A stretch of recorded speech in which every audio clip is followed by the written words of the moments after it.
반갑습니다. 오늘도 돌아온 수요일에 함께하는 하나님의 은혜의 말씀 성경 맛보기 에베소서 시간 이어가도록 하겠습니다. 오늘은 에베소서 5장입니다. 네, 이제 후반부로 나타드리게 되는데요.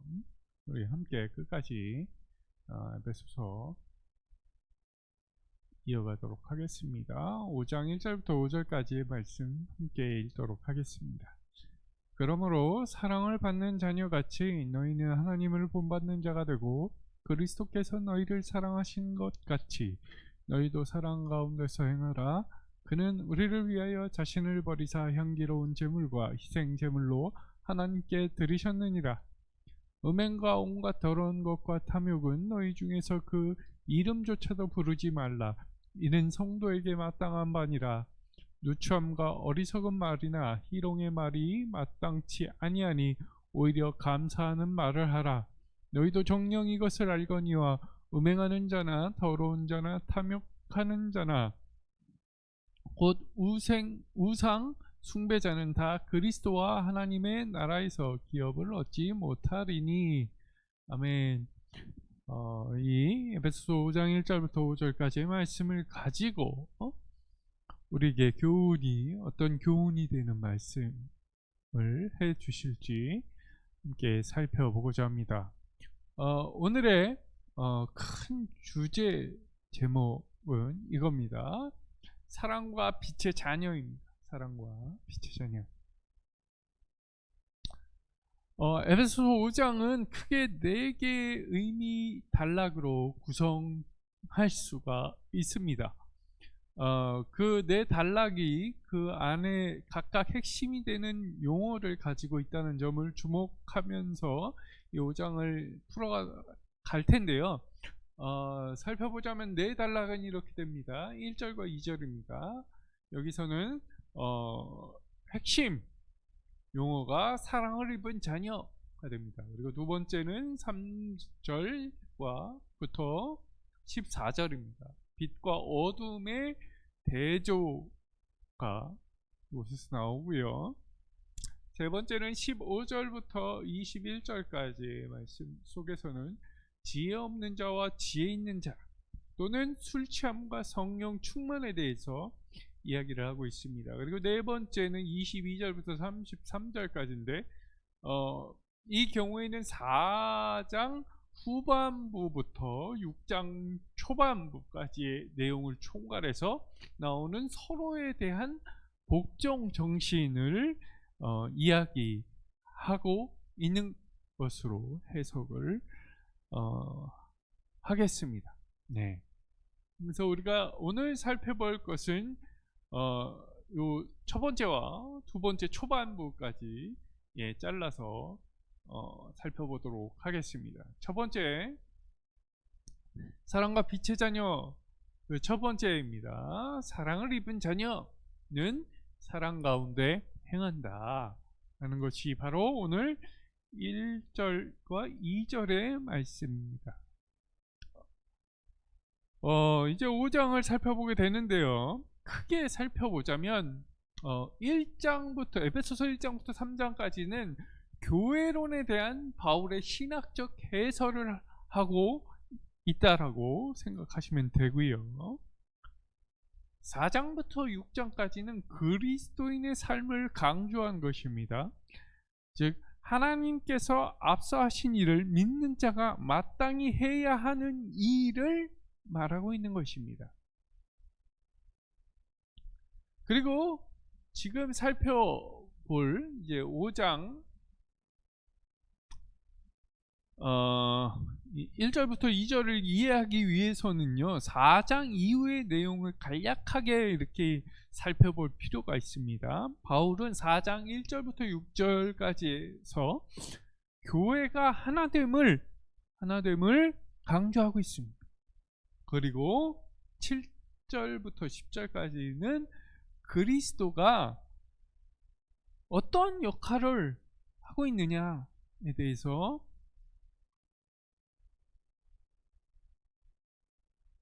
말하고 있는데 이 역할을 다른 단어로 사역이라고 하면 쉬울 것 같습니다. 그리스도의 사역.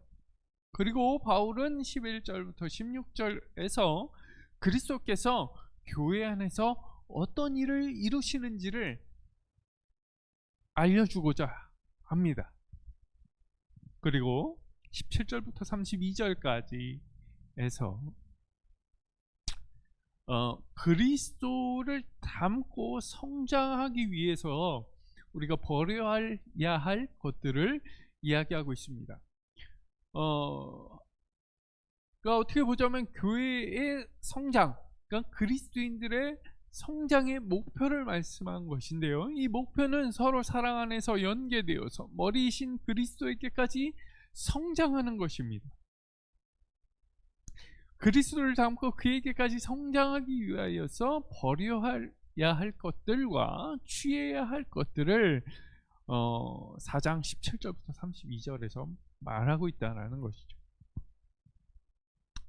그러니까 새 사람과 옛 사람을 대조하는 말씀을 필두로 해서 의와 진리의 거룩함으로 지으심을 받은 이 새 사람을 입은 존재로 살아가도록 사도 바울은 강하게 권면하고 있는 것입니다. 그러니까 예수 그리스도를 믿기 이전과 믿은 이후에는 새로운 윤리적인 삶을 살도록 촉구하고 있는 것이죠.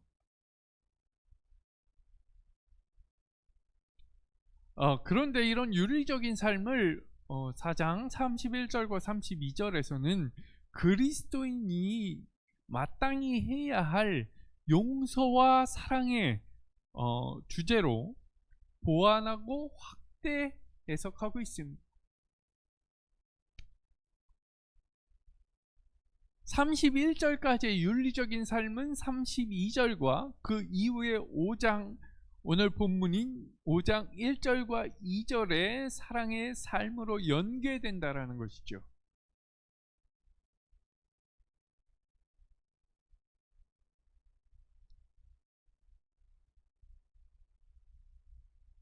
그러니까 세 사람의 특징은 사도 바울이 의와 사랑이다 라고 말한 것입니다. 세 사람의 특징으로 윤리적인 의가 사랑의 주제보다 더 많이 강조되는 것 같습니다. 그렇죠? 이 두 번째 특징인데, 네.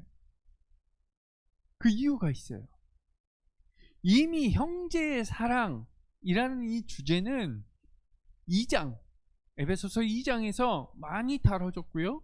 또한 4장 앞부분에서도 강조되었기 때문에 이곳 4장 후반부부터 5장 이 초반부까지에서는 윤리에 대해서 조금 더 강하게 어필하고 있는 것입니다. 다시 말하자면 이 5장 1절부터 2절에서는 세 사람의 두 번째 특징인 사랑의 삶과 관련이 있다라는 것이죠. 이 4장의 세 사람의 이슈는 5장 1절에서 사랑을 입은 자녀 또는 하나님을 본받는 자로 바뀌는 것을 보실 수가 있을 것입니다. 1절에서는 하나님을 본받는 자가 되라는 말씀은 앞에 4장 32절에서 말씀하신 하나님이 그리스도 안에서 너희를 용서하심과 같이라는 말씀의 선상에 서 있습니다. 그렇다면 이 세 사람의 사랑의 삶의 본이 되는 분이 누구시냐라고 했을 때 세 사람의 본이 되는 분은 우리 아버지 하나님이시다라고 우리는 단번에 알 수 있죠. 그렇다면 이 본이 되신 그분의 사랑과 용서는 그대로 그의 사랑을 받은 자녀들이 반드시 따라야 하는 것은 아닐까요?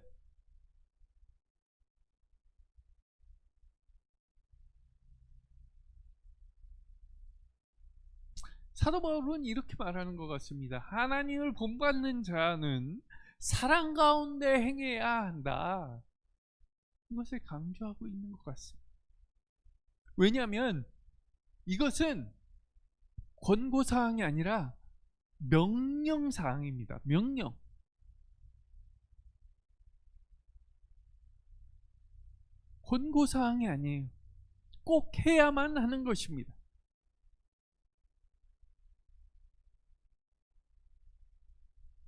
그리고 여기에 이어서 하나님의 본이 나오고요. 플러스에서 그리스도의 본이 추가가 되어집니다. 예수 그리스도는요, 우리를 위해서 자신을 버리셨고요, 향기로운 제물이 되셨고 희생 제물이 되셨습니다.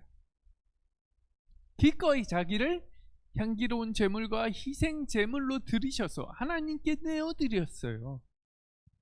이제 그것을 향기로운 냄새로서 하나님께서는 기뻐 받으신다 라는 것을 사도 바울은 다시 한번 상기시키고 있는 것입니다.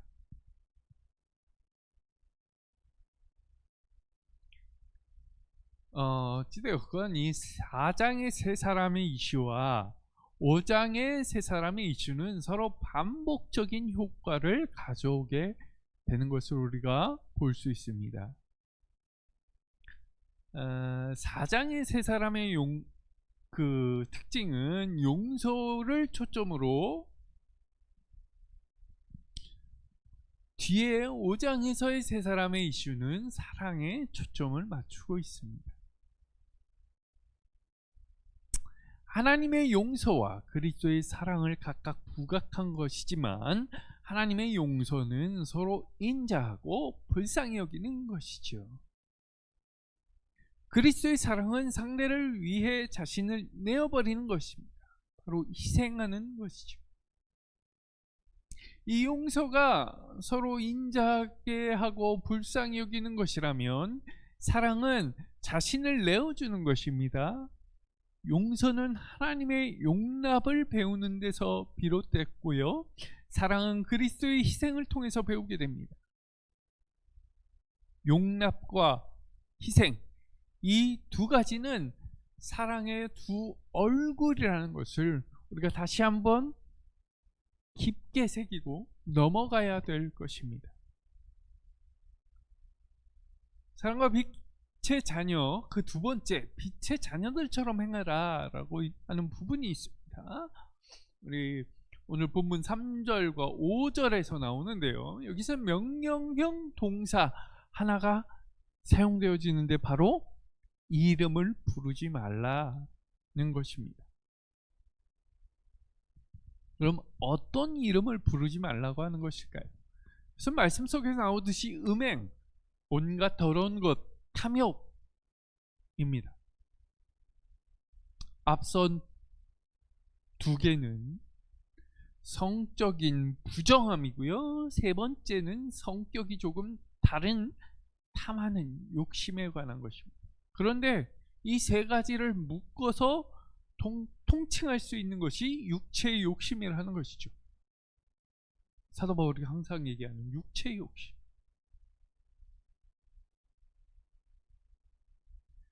사도 바울은 이것들에 대해서 이름도 그 이름이라도 부르지 말 것을 명령합니다. 그 이유는 성도들이 그런 것들에 관여하거나 관심을 기울이지 말아야 한다라고 보았기 때문입니다. 그렇게 하는 것이 거룩한 존재인 성도에 마땅히 행해야 할 바라고 사도 바울은 말하고 있는 것입니다. 우리가 육체적인 것, 욕심에 치우쳐버리면 하나님이 계셔야 될 자리에 다른 게 치고 들어와 버리는 것을 우리가 자주 경험을 하고 할 수 있습니다. 계속 그 하나님의 자리를 다른 것들이 채워지는 것이죠. 그러다 보면 신앙에서 멀어지고 하나님에게서 멀어지는 경우가 생기게 된다라는 것입니다. 그것을 저 먼 옛날 사도 바울은 어떻게 알았을까? 참 대단한 사람입니다. 하나님이 영감을 주셔서 알았겠지만 사도 바울은 우리에게 말하고 있습니다. 그런 것들을 이름도 부르지 마. 쳐다도 보지 말라. 오로지 하나님, 삼위의 하나님 예수 그리스도, 우리의 주인 되시고 우리의 구원자 되신 예수 그리스도만 부르며 쳐다보며 집중하라는 것이죠. 그게 바로 거룩한 존재인 성도의 마땅히 행해야 할 바라는 것을 사도 바울은 말하고 있는 것입니다. 이 세 개와 더불어 덧붙이는 것들이 이제 4장에 또 나오고 있는데요. 4절에 이렇게 말하고 있습니다. 누추함, 어리석은 말과 희롱의 말이라고 합니다. 첫 번째 단어인 이 누추함은 행동이고요. 뒤따르는 두 단어인 어리석은 말과 희롱의 말은 말에 관련이 있습니다. 우리가 다 알고 있는 것이죠. 그런 행동과 말도 성도에게는 적합하지 않다는 것입니다. 이미 예수님께서 이제 복음서를 통해서 우리에게 말씀해 주셨죠. 네? 안쪽 마음에서 품는 음욕도 음행이란 것이다. 네. 이것은 여기와 일맥상통합니다. 누추함, 어리석은 말, 희롱의 말. 그러니까 행동도 그렇게 해서는 안 되고 말도 그렇게 해서는 안 된다라는 것이죠. 이것을 말하고 있는 것이죠. 성도들은 그 모든 것들을 버려야 한다라는 것입니다. 반면에 성도에게 가장 적합한 말이 있는데 바로 감사라고 말합니다. 부정적인 것에 비해서 긍정적인 것은 단 한 가지, 바로 감사입니다. 이 감사는요, 어두움을 밝히는 빛의 역할을 하게 됩니다.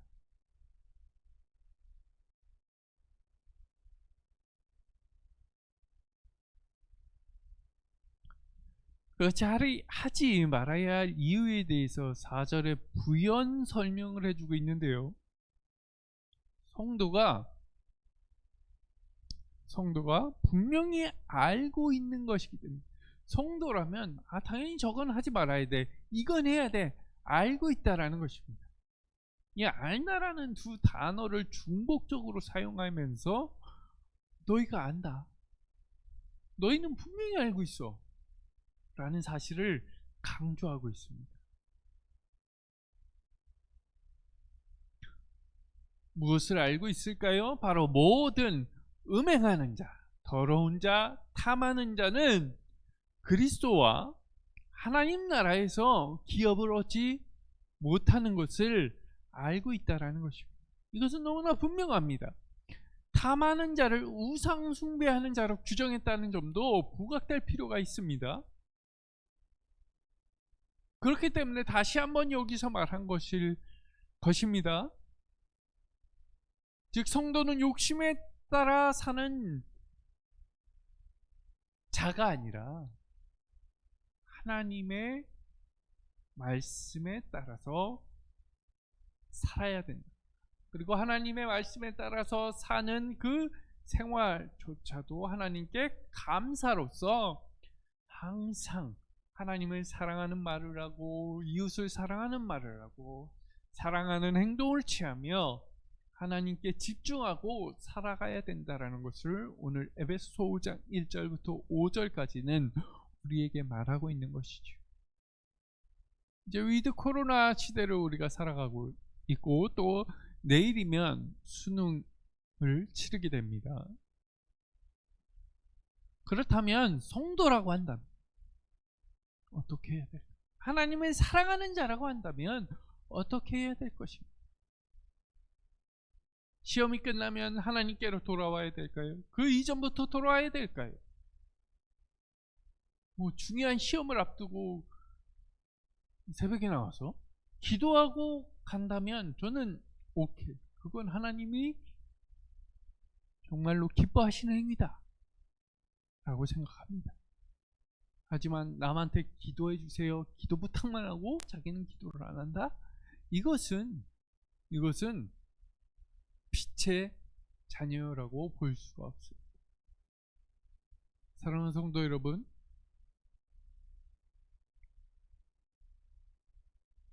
우리는 그리스도의 사랑, 하나님의 사랑 가운데에서 행하는 빛의 자녀처럼 오늘도 살아가시기를 주의 이름으로 축원합니다.